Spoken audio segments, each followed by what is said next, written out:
6 years ago, Ellis Hammond's entire mission changed.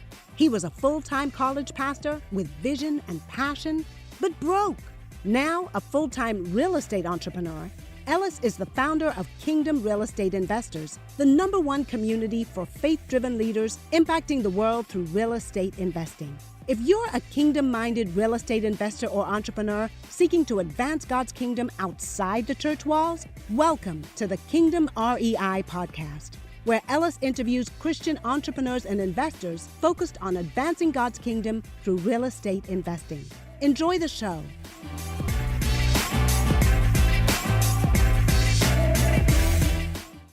Hey, welcome back everyone to the Kingdom Real Estate Investor Podcast. I'm your host, Ellis Hammond. Got my man, Cameron Roy. What's up, Cameron? What's up, man?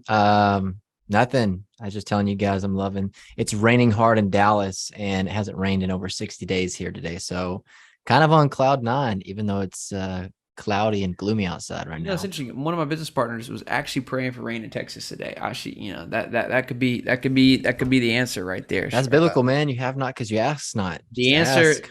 I'm sure there's a lot of people in Texas praying for rain, though. So, there's a lot of people. Millions. I'm sure the collection of prayers have been heard. Cameron, for those who are just maybe first time listeners, man, what the show is about, why you love the Kingdom REI podcast. Yeah, this show is for Ellis and myself to bring on awesome guests who are doing particularly great things in real estate with a kingdom mindset or a kingdom impact or a heart for bringing heaven on earth in the way they do business. And so honestly, I feel like we have the best house or seat in the house, just getting to listen to these wise folks we bring on.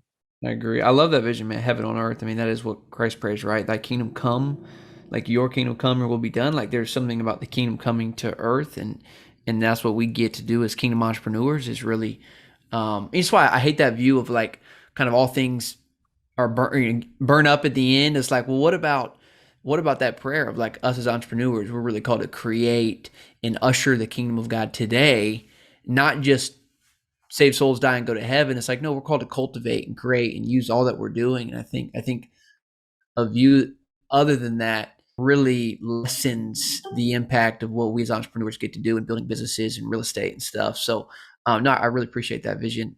That's great. So guys, today we just have the privilege and honor of speaking with a friend, a colleague, a fellow mastermind member, Mr. Sam Sells. What's happening, man? Hey, what's up, guys? Thank you so much for having me on the pod. It's awesome. About time, man. Long time coming. Yeah, it's been a long time coming. So we're going to get into Sam's story today and just how, what him and his company have been up to. And they've done a lot of deals and probably got some really good stories as well to share. And this idea of clean energy and what does that mean and clean money and really using real estate for an impact venture. So I'm excited for you guys to hear Sam's story and his journey into this. But first, guys, let me just pray as we always do, and then we can jump in. So Father in heaven, thank you again for today. And we just pray that your spirit, the Holy Spirit would come, would fill our lives, would fill our minds, would be present with those listening, that you would be magnified, Father, and that you would just, even as Cameron just said, that God, you would give us the vision, you would give us clarity, you would give us wisdom on how we can leverage all that we have, God, that your kingdom would come and your will would be done on earth as it is in heaven. And we lift this up to you in Jesus' name. Amen. Amen. Thank you. Dude, Sam, so tell us a little bit more about Wild Mountain. What is Wild Mountain? What are you guys doing today? And then then we're going to just back up, man. So, but give us kind of high level who you are and what's happening today in your world. Yeah, thank you. So Wild Mountain Capital is part of kind of a conglomerate of companies that we started back in 2018. And we'll go back into, like you said, we'll rewind the tape here in a minute, but what are we doing right now? So we are solely focused on taking highly distressed multifamily properties that have been neglected. Seriously neglected. So they're 60% occupied. The most we've ever bought was an 80% occupied property.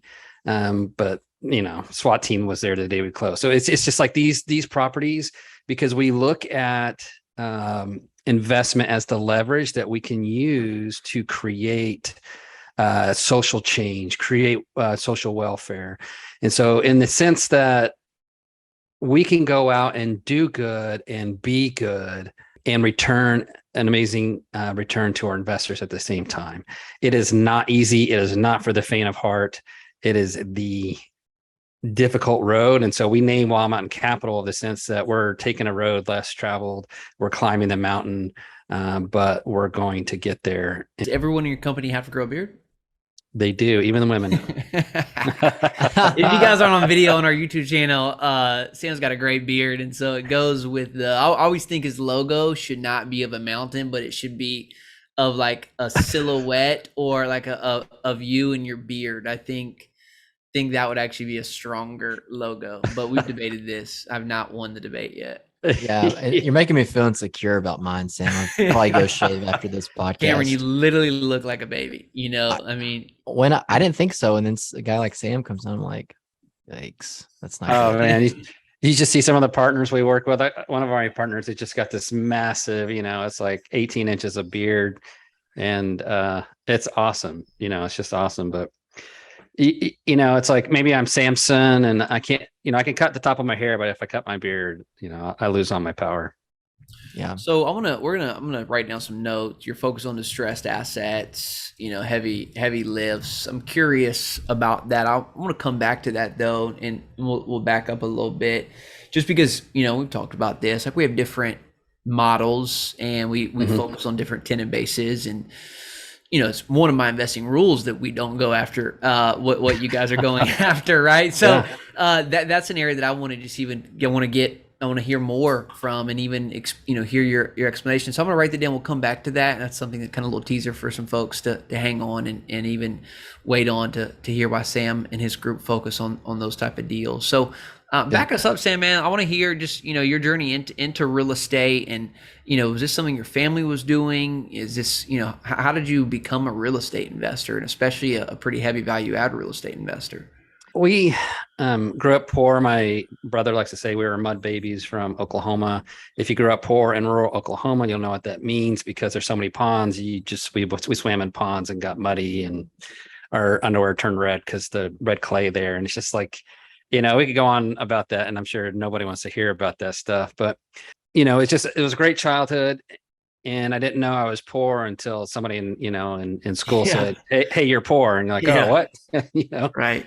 It's just, this is how life is. And so we were always, at the beginning, we were attracted to those get rich quick schemes and so forth, that you see all over everywhere. I'm glad I didn't grow up in the internet era. I don't know how anyone decides what is true and not true sometimes anymore, because it is so compelling.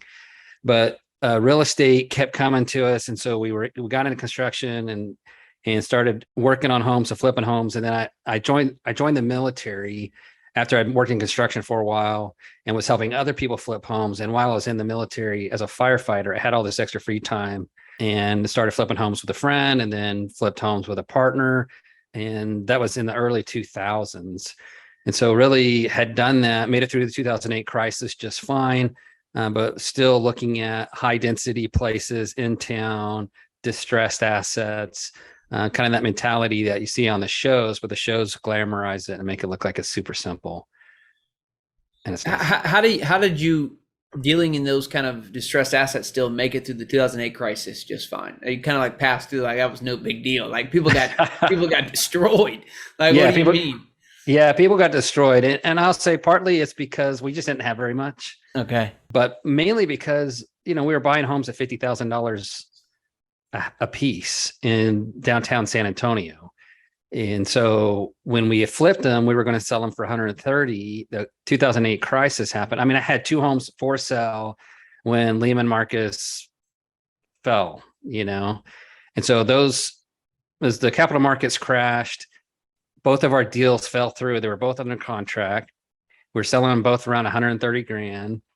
And so we just backed up and said, okay, let's put it back on the market at 115 because things crazy. One of them sold right away. So yeah, we lost $15,000 of potential profit, right, but we only had 75 grand in the house. So we still made 40 something thousand off that deal in 3 months. Makes sense.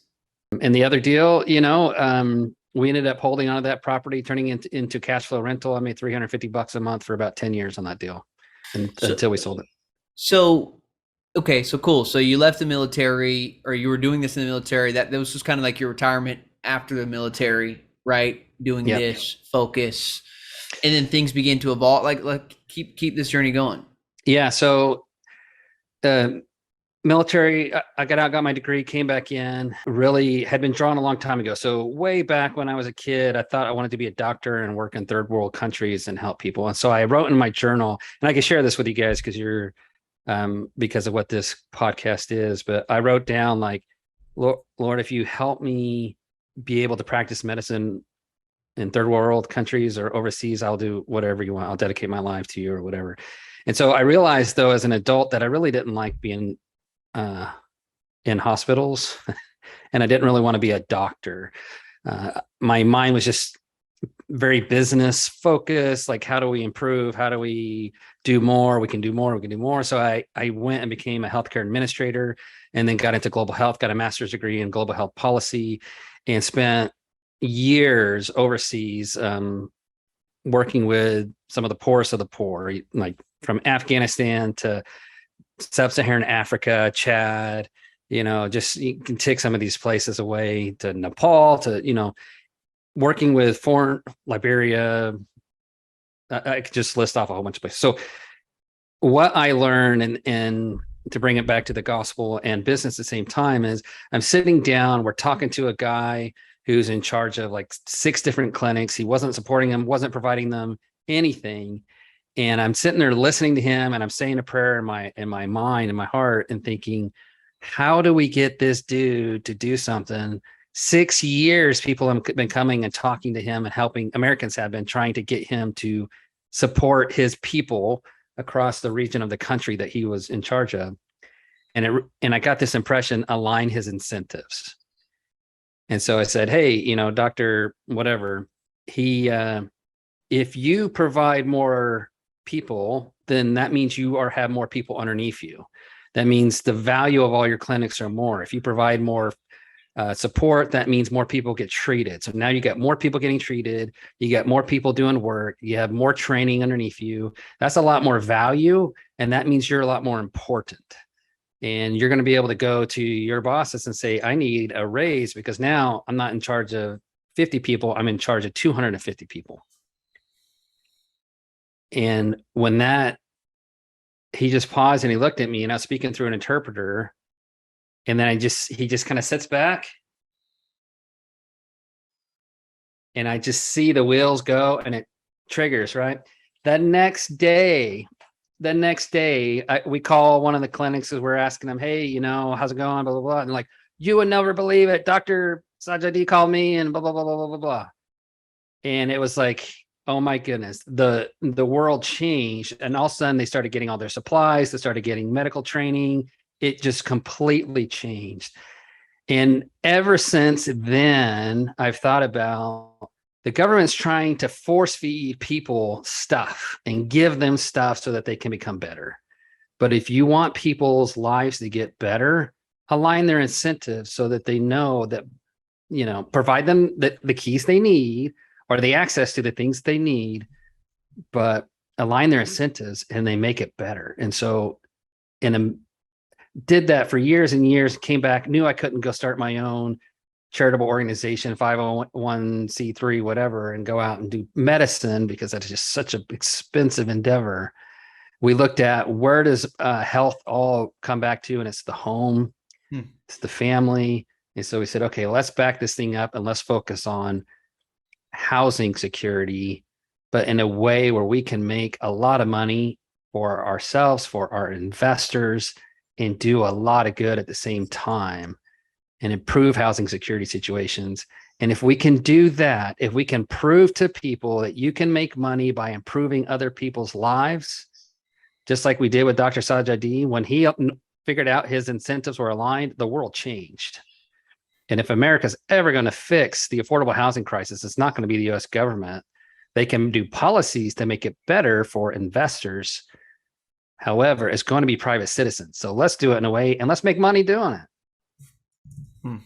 That's really good, man. This is really bringing up some good questions too about private versus policy or private versus government, but maybe even what policies can we support. So that's part of your why too. Then, I mean, it was seeing kind of extreme poverty in a third world country and realizing, hey, there's kind of a structural need, and this is my passion. I mean, folks that are in extreme poverty, right? And ways to really support and help them. And that's kind of, seems like that's a thread throughout your story. You were, red underwear poor, you spent a lot of time in another country, and it's really a passion for you. It's a passion project. And it has to be, because it is so difficult sometimes to take a property and change it, because you're changing culture, you're changing lifestyle, you're taking governance that wasn't there, very non-existent, and you're changing it. And people sometimes get upset. You have to kick people out of the property because, look, you're not safe. You cannot be here. If kids can't play in the playground because of you, you have to leave. I'm sorry. And I'm sure there's some haters out there saying, no, everyone deserves a house. And they do, just not in our apartment complex. They can go someplace else. Yeah. And so it's a bit of a struggle at first. It is not pretty, clean, or whatever, but it's totally worth it. Yeah. I mean, as a real estate investor, I think that's the tough thing. Like, how do you want to be extremely profitable, right? And yet you have this business model where it seems like maybe margins are thin, especially for folks, that are in this level. Like, talk to me how kind of creative ways you guys have worked with inside of these apartment buildings and turning homes, and to do that, right? To become profitable, abundantly profitable, and yet work within like a margin that is tight. I mean, that's kind of the reality. Yeah. So apartments in general are tight. And when you come into a complex, we treat it like a development project. And so we tell our investors, look, don't, first year one, every dollar that comes out of that property is going to it's reinvested into it, or it's just going to be really tight because it's negative at the beginning, because we're buying it at 60% occupancy. It's not even clearing debt. The people are in the hole. Liens got to get paid. Whatever. So the upside is that we're buying it at a significant discount. So we're generally about $1 to $2 million less, or under the appraisal, the appraisal on the property when we buy. I say that over the last 4 or so properties, that's about where we've been. So there is instant equity. It's just, you're not going to turn around and sell it for that price because everyone else is going to want a discount because it's super ugly. So the first year we come in, let's talk about I'll back up. How do we make it happen? How do we make the margins work? We work with nonprofits. We work with boys and girls clubs. We work with lenders who will provide us a huge CapEx budget in the beginning, $2 million, $2.5 million at the beginning of the deal. We have our own construction company. We have our own property management company, because we have to generate profits throughout the whole machine, or save money throughout the whole machine to generate the profits that we want to do. In the end, the margins are fantastic. It just takes a little while to get there. On average, Sam, in the past few deals that you've done, I don't know if you've gone full cycle on any of them, but I know a traditional value add deal that isn't that rough. People, pitch, hey, 3 to 5 years, here's our CapEx. We're going to increase value by this, and, start accepting offers in year 3, and may have to hold it till year 7. Like, what are you pitching? What are you guys anticipating? How long it takes to actually realize, your efforts to put that property in a place where you want to sell it? Great question. The smaller ones, we bought a bunch of smaller properties when we started. And so those properties are all either hitting the market soon or will hit the market relatively soon. Investors far and away should be in the 30 percentile average annualized return. Some of them will be much higher than that. Some will be a little bit lower in the 20s on the average annual return. Now, they didn't receive on those particular deals, most of them, not all of them, most of them did not get annualized cash flows because we're only a year or 2 years into the deal, and it was just a big, heavy lift. We've learned over time, because we made a lot of mistakes, because I didn't hire a mentor in the beginning, and I should have. So folks, hire Ellis as your, or Cameron as your coach. Just saying, save yourself years of life and gray hairs. The, so we're buying much bigger deals.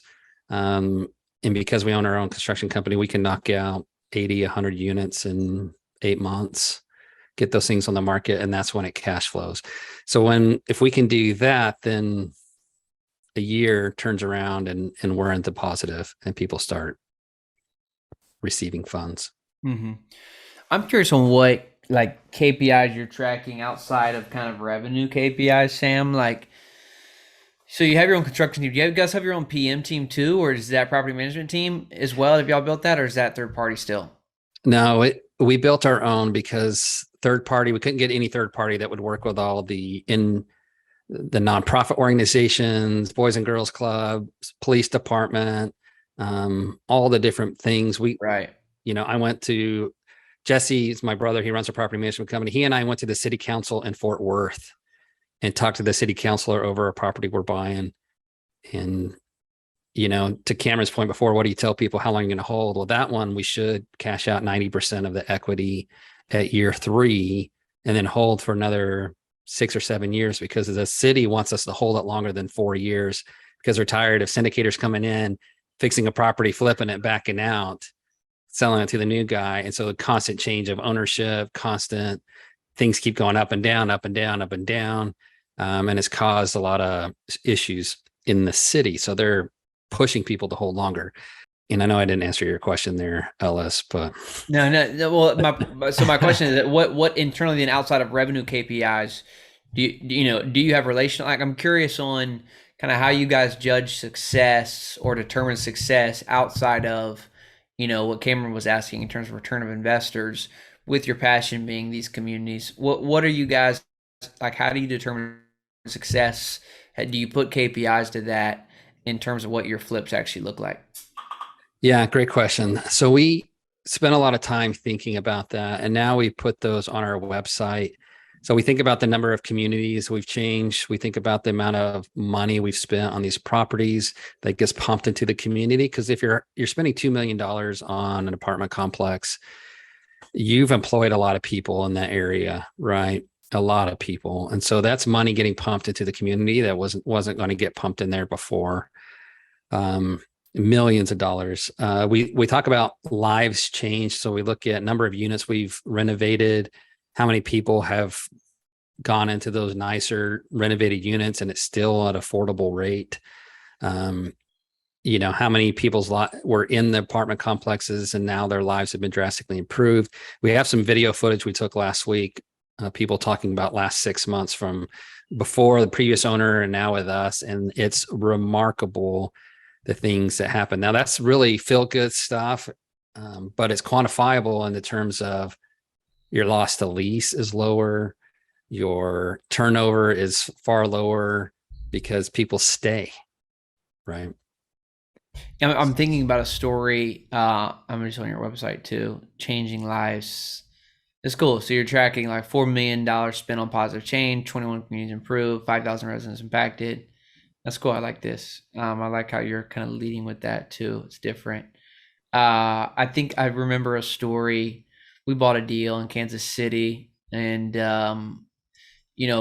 ugly deal for sure. A long-term owner, 30-year owner. And so clearly when you have an older person, own this deal for a long time, pretty heavy distressed asset, that rents are low, right? And in order to make this deal work, you're going to have to come in and spend a lot of money, and you can't not spend money and not raise rents. That's a that's a dead formula of how to stay alive, right? Yeah. And so that was our plan. Like, we're going to go spend money and we're going to raise rents. Yep. And which is the plan on all real estate, by the way. But I think when you are doing this in more of a community that, they're already kind of maybe below the poverty line, or there's a little less of a margin, it's more focused on, well, what about the people? And so I had a lot of investors worried about that. And I remember saying, listen, we're doing a value to this community. Like, it is not being well run. It's not being well maintained. Like, trust me on this. Like, we're not going to go and just kick people out. We took over this asset. First off, like 10 people just left because they were like illegally living there. We had like a property management person like running a furniture store out of a unit. So like a lot of investors were worried about kicking people out. I'm like, well, next, we're all already like 80%, we're at 20% vacancy right now. It's like, well, okay, that wasn't an issue. And then we started turning units. And what was so fascinating was that, we would get these units done. They're starting to look really good. We're cleaning up the place. And the people living in the property who stayed were actually coming to our leasing office and saying, hey, when is that renovated unit going to be ready? And when can I move in it? And we're like, well, listen, your rent's going to go up $350 if you move into that unit. And they're like, it's okay. Like, we just want a nicer place, And so I do think, there's to realize we're not increasing price that doesn't equate to value that people ultimately want. And I think that's really key. I've seen it 1,000 times now. Every unit we renovate, a lot of those units get filled with current renters, which is great. That gives us more units that we can renovate. People want to live in a nicer, cleaner, safer place. They just do. And once they have that sense of community, they don't want to leave the community unless they have to. And so they have friends and their lives they want to improve their lives. And $350 a month, that's, a few more shifts at work or something. If you need it, they may already be cash flow positive enough that they can handle that. Yeah. Do you see families move into it? Like, do you see like families joining units in your communities or like, to maybe make up for that? Oh yeah. Yeah, we've had zero issue filling units across the portfolio. We have 1,200 or so units. So we're still small, but so for example, South Glen, past 6 months, we filled 60 units. We still have a 60-person waiting list of people to get in. We take vouchers, we take Section 8. The key issue that people, everyone's always focused on Section 8. Oh, it's terrible because those people bring cars and junkie and all that stuff. No, it's just governance. The big concern is government is super slow. So rent always comes in late, but it comes in one big check. So, it just messes up the accounting a little bit, but it comes, it comes every time. Yeah. Sam, real quick, I have a question about your debt service because most traditional syndicators, especially people who are new in the game, trying to figure out, how to get their foot in the door, they're, in my belief, hearing a lot of things of like value add. And when they're learning the terminology, it's like you need at least 125 debt service. So if you guys are not even clearing one, how are you guys doing that? How I guess selective are your lenders? Because someone hearing this may be inspired by your story and have the same heart and like, what, I've got a heart to take on product like that, but I'm just starting out and I don't know, like, one, how does that dude even, get debt on a deal that can't cover the basis of the debt? Yeah, I will tell you at the small. So if you're going to go try and buy an empty apartment complex and you've never done this before, just plan on paying cash. Finding debt on an absolutely empty place is impossible.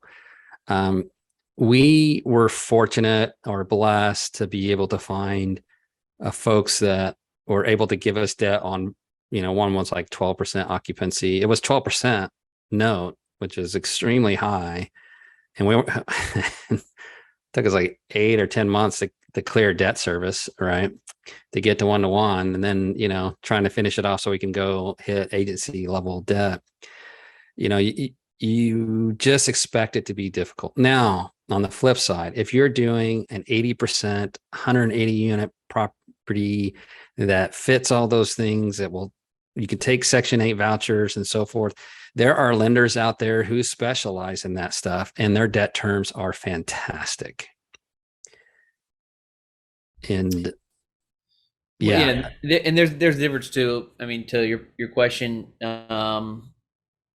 Cameron, is agency bridge, right? There's a lot of bridge products that will base their underwriting on your future revenues, right? So the 1.25 DSCR requirement is really for agency.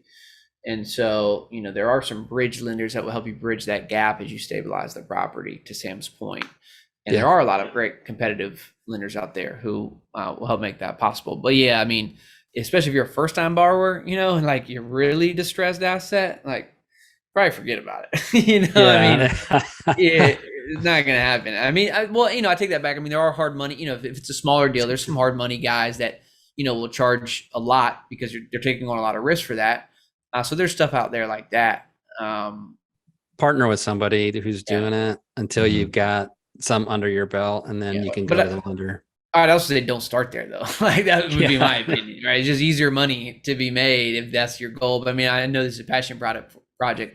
This is part of who you are too, your story for you, Sam. But I think for someone who's just interested in getting involved in real estate, you know, it's a hard area to start. And I think that's what I wanted to kind of wrote. I was writing some questions down. I think I kind of getting the story behind this of you enjoy this. This is tied to your story and what you feel like guys called you to. But to Cameron's question, do you recommend other people? Like, what is your sell to get into this? Like, or do you think others should kind of get into this area type of value add real estate investing? Let's talk big picture first. If we're ever going to solve the affordable housing crisis, we are going to have to go after these older projects where it's a whole lot less money to repair them, put them back into a clean, safe place that's nice and affordable. It's far easier to do that, and it makes the numbers work a whole lot better than it does to build brand new $300K a door apartment unit and then try and lease that out for $600 a month. You can't make the numbers work on that. And so then you need heavy government stipends and so forth to do that. You can make older products very, very nice inside. It doesn't have to be granite countertops. It can still be really nice. So that's globally, yeah, a lot of people need to do this. I can't do it all by myself. You can't do it. All three of us couldn't do it all. If I had $10 billion of real estate, I still wouldn't be able to do it all. There is so much out there and so much opportunity. Now, if you're a young person or a new person, young in this game, I would highly recommend you buy assets that cash flow, because if not, you can go into bankruptcy really quickly, very fast. And so that's a very hard road to go down if you're trying to buy negative cash flowing assets. And if you're going to do that, come talk to me, because you're going to need an excellent business plan and a way to execute that business plan. No, I think that's a good word. So what is this clean money? So we were talking, you just got a new Instagram tag, Clean Money Sam. By the way, if you're not following Clean Money Sam, I actually just I went to go look at it again, and now you're the first post on my feed, Clean Money Sam. Watermelon Capital is not just focused on return to our investors, but it's focused on what impact is felt at the property to our residents and the community. Watermelon Capital, good quote there. So Clean Money Sam, everyone on Instagram, he's got 54 followers, and so dang, it's after 1 week, yeah. Yeah, 1 week though. That's right, man. That's right. 54 you didn't have a week ago. So go and give this guy some love at Clean Money Sam. You even see a picture of the Kingdom REI community on there. So I love seeing that, and you speaking, which is cool. So guys, go check him out at Clean Money Sam. So what is that? Like, what are you trying to communicate with this idea of clean money? Yeah, so I like to say that investing matters. How we invest matters. Who we invest with matters. When you invest in the stock market, you have no idea where that money goes. When you buy Bitcoin, who mined that Bitcoin, right? Do you ever stop and think where the trail goes? Did it come from Mexico, from a drug cartel that's mining all this stuff, and they're making money off of that, and they're using it to do hits on families or whatever? You know, you can go down this road of it being just terrible, but honestly, you have no idea. And so to me, clean money is the idea that we can invest in a way that makes a difference, that is socially conscious. So we care about our future. We care about the future of America. And look, that doesn't mean you have to invest in distressed assets, right? Ellis, when you guys buy apartment complexes, you're not rude, terrible property owners, right? You care about the asset. You want to create a nice community. People from the poorest of the poor to the richest of the rich, we all need to have good people around us. We just simply do. And so to me, clean money is the idea that we can invest in a way that makes a difference, a positive impact on the world, just like clean energy has a positive impact on the world, just like clean eating has a positive impact in the world. It's the idea that clean is that we can do things without all the dirt and grime and filth that comes with it. I mean, yeah, I mean, I totally agree. So it's more so of clean as in like pure, like this is, we can be capitalistic and yet be kingdom minded. Absolutely. Yeah. There's no better mechanism to improve lives of the general populace than capitalism. There just isn't, right? It's been well proven across the world. Now, is capitalism perfect? No, that's why we have rules and government and everything else. Does it always get it right? No, but it's the ability for us to improve lives. So a farmer is improving lives. He's producing the best quality vegetables or fruits he can create. Great. That's improving lives. I like good quality vegetables, right? But in real estate, the idea that you buy a property and spend as little as possible, you extract as much money out of the residents as possible, you jack the rents, you provide zero value. That's kind of like the mantra of a lot of real estate investors out there, right? I saw a guy, he's all over YouTube and LinkedIn, and there he was bragging about how they bought a property at $50K a door, raised rents, sold it for $100K a door 6 months later.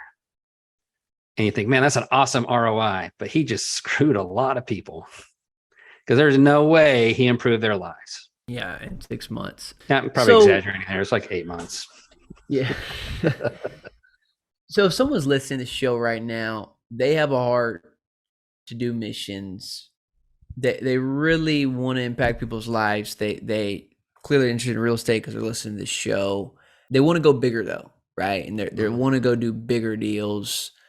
Where does one start, Sam? Like in terms of they want to merge this idea of clean money or impact investing alongside of real estate. Where do you think in today's environment, in today's economy, where things are at, like where's a good place to begin to really kind of profitably merge those two passions? Great question. If you want to take this route, then please reach out to me. And there's a lot we could discuss, from locations of these assets to get started until you are profitable and you have a nice nest egg or reserve that you can go into really tertiary markets and use those funds. I know we talked to Garrett, who's gone in tertiary markets and made a fortune in tertiary markets and gotten free cars too when he buys properties. There's ways to do that, but there's certain principles that need to be followed. I look at the world and say, God made principles that we have to follow to succeed at things, right? If you want to have a successful family life, you have to love your wife, you have to treat her with respect, and you have to listen, or your spouse, right? You have to. Those are principles you have to follow. If you don't do those things, you're not going to be successful, period. Right? So talk to someone like myself who's gone through and learned those principles, because once you know the rules of the game, you can succeed and you can win. If you don't know the rules to chess, you're going to lose every time. Your opponent's going to, dominate. And you have opponents in real estate, as nice as everybody is, or as most people are, and as helpful as people are. You need to learn the game. You need to learn how to succeed, and then go do it. And you can do it anywhere in America. You can do this in Tulsa, Oklahoma, or Perkins, Oklahoma, one of the towns I lived in. There's no apartments there, but there's houses there. You can do this anywhere, same principles, but you have to follow the principles of success. If you don't, you will not be successful. Sam, where to, just on that point, where do folks go to maybe connect with you, learn what you offer? Yeah, reach out to me, Instagram at Clean Money Sam, LinkedIn, Samuel Sells, my website, wildmountaincapital.com. You can send me an email directly, sam@wildmountaincapital.com. Always happy to talk with folks about this and how we can change our paradigm and how we invest. Still make a lot of money doing it, but let's just change how we view what we're doing. Last thing I want to, anything you got, Cameron, as well. You talked about policies earlier, like what, instead of just waiting on policies, like what policies, in terms of this idea of affordable housing, can we or should we be supporting as Kingdom real estate investors? Anything worth kind of noting on this show today of like, is there things out there or things maybe behind the scenes that you can bring light to that maybe we should be supporting or we should be trying to bring up? Anytime you start looking at affordable housing policy, if there isn't incentives in those policies to help private citizens to improve affordable housing, then that policy needs to be heavily scrutinized. What happens is that the government controls the whole thing. You're going to get $500,000 toilet seats, and it's not going to be very beneficial. It's not lasting. It's not sustainable. If you want lasting, sustainable policy, it's got to be informed by actual activity on the ground, by people who are engaged in it and know how to keep costs low. Private citizens know how to keep costs low because it's coming out of our pocket. Dang, that's wise. Good words, Sam. You're a smart man. I've emptied my pockets many times. No, I think that makes sense. I mean, it's just like, going into, I mean, I'm sure you probably learned this in your, ministry in those third world countries, is like, you can't be this, like sustainable solutions are not the white man coming in and saving, the Whoever, third world, right? You know what I'm saying? Like it really has to start from within, and really giving power, just as you use that story of giving power to the people who are present and allowing their creativity and to really spur those ideas. So I think that makes a ton of sense. Well, dude, I enjoyed this, man. What do we not cover? Anything else that you want to share with this community before we get out of here today? I just want to share that I believe humans are inherently good, and that if given an opportunity to do good, and they understand that they can do good, they would rather do something that is good and helps other people than do something that is just completely selfish. I hid my light under a bushel for a long time, never shared this. We just wanted to do it all internally because I was just afraid that people would reject that message. But now I'm happy. If you reject it, fine. But do good, invest in a way that matters, invest in a way that's clean, care about who you're investing with and how they are using that money. Sam, as you were talking, this came to my mind. I took a picture of it the other day. It's why it's fresh. I was reading through 1 Peter 3, and 1 Peter 3, 10 through 12 says, whoever desires to love life and see good days, let him keep his tongue from evil and his lips from speaking deceit. Let him turn away from evil and do good. Let him seek peace and pursue it. For the eyes of the Lord are on the righteous, and his ears are upon their prayers. But the face of the Lord is against those who do evil. So on your note to do good, that's also backed up from the Lord. So pretty good wisdom to follow, y'all. Thank you for sharing that. Awesome. That's perfect. What verse was that? That's 1 Peter 3, 10 through 12. Oh, thanks, man. Guys, I hope you enjoyed this. If you want to get more time with guys like this, no, we have, this is Kingdom Art. Yeah. Like we have a mastermind that really supports. If you're like, man, I want to be around more people like this who are thinking, doing deals like this. This is who Kingdom Art supports. We have a mastermind. Go to oneconnectionaway.com and learn about our, we'll do another webinar sometime here soon to talk more about that. Love to get you more information. But just know that there are other people involved in this, doing this already. You're not alone. You don't have to go pave the way. Guys like Sam, guys like Cameron at the Common Good Fund, myself with Symphony, right? We're trying to figure this out and trying to pave a way. So invite you to come join us. If you enjoyed this episode, take a screenshot. Wherever you do social media, post it. If you're on Instagram, tag at Clean Money Sam. And yes, so please. let us know that what you're enjoying about this. Love your feedback on this, and we look forward to having you continue to listen, guys. Thanks for your time today. I appreciate you joining. Thank you so much. Cheers. All right.